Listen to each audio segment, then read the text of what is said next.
Welcome to the Civil War Digital Digest. In this episode, I'm here with Keith Harrison, who's the president of the GAR Memorial Hall and Museum in Eaton Rapids, Michigan. So Keith, tell me a little bit about what the GAR is to start off. Grand Army Republic are the veterans of the Civil War, Union veterans of the Civil War. It's an organization that was created in 1866, shortly after the end of the Civil War.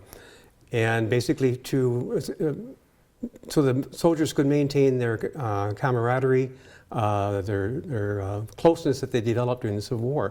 And this was one of actually several programs that were developed at the end of the Civil War, but this is the only one that lasted into the 20th century. Okay. Now, tell me a little bit about the building that we're standing in currently and where the museum's housed. The museum is actually housed in an original Grand Army of the Republic post, built in 1883 by the Grand Army veterans themselves and also the citizens of Eaton Rapids, basically to serve as a post for the particular Grand Army post that was here, Post 111, James Brainerd Post. Is one of 461 posts that existed in the state and over 10,000 posts that existed in the United States from 1866 to 1956. The post itself was built in 1886. The post was established in 1883. The building was built in 1886. It's interesting that the post was built in a period of only 4 months in 1886. It had its dedication in 1887 in January, right in the midst of a snowstorm, and unfortunately no one ever came. But housing the post was also composed two floors. The bottom floor was basically for merchants. They used this bottom floor for income to help run the post upstairs, and that's where the members met. In addition to the members of the Grand Army meeting upstairs, the Women's Relief Corps, which are the wives, daughters, and sisters of the Grand Army Post members, also met upstairs. The WRC is one of 5 Allied orders that was sanctioned by the Grand Army of the Republic before it went out of existence.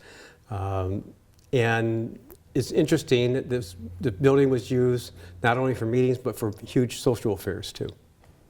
Tell me a little bit more about the museum. So it's kind of come back home as far as a building.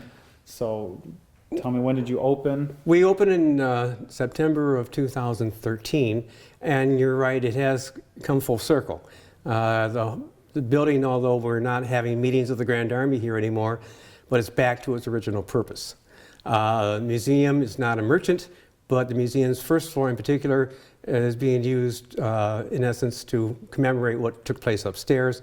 The upstairs will not hold meetings, but people will see how the meetings were set up and how the Grand Army ran. Very interesting. What can the visitors see when they come here? Basically, they're able to come and see, first of all, artifacts about the post itself that existed here in Eaton Rapids. Secondly, they're able to come and see artifacts from Michigan, other posts throughout Michigan, and also throughout the United States from the Grand Army itself, and also the Women's Relief Corps in particular, but also the other 4 Allied orders of the Grand Army. The upstairs, again, the post is laid out just as it was when the Grand Army met. They have an altar upstairs. They have the furniture, most of the furniture that the Grand Army had.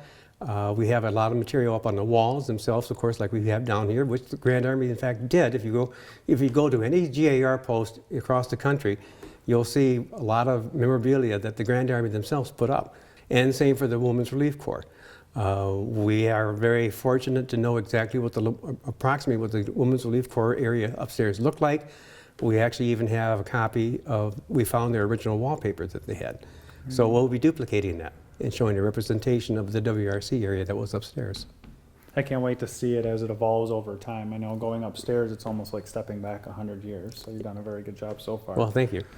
You have some special programs for children as well? We have programs we will do for school children. Matter of fact, we've had children here from as young as 2nd grade all the way through high school. We will vary the program based on how old they are.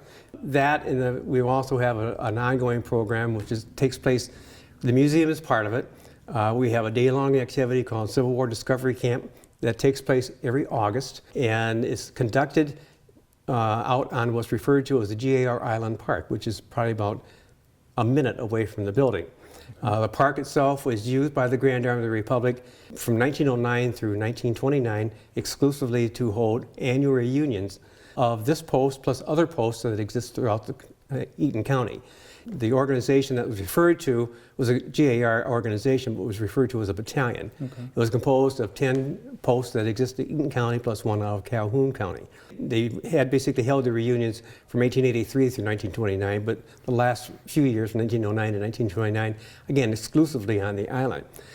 And we're doing somewhat similar with the kids, in the sense we're also holding the Civil War Discovery Camp for them out on the island also in August. So we sort of tie in the historical aspect of it.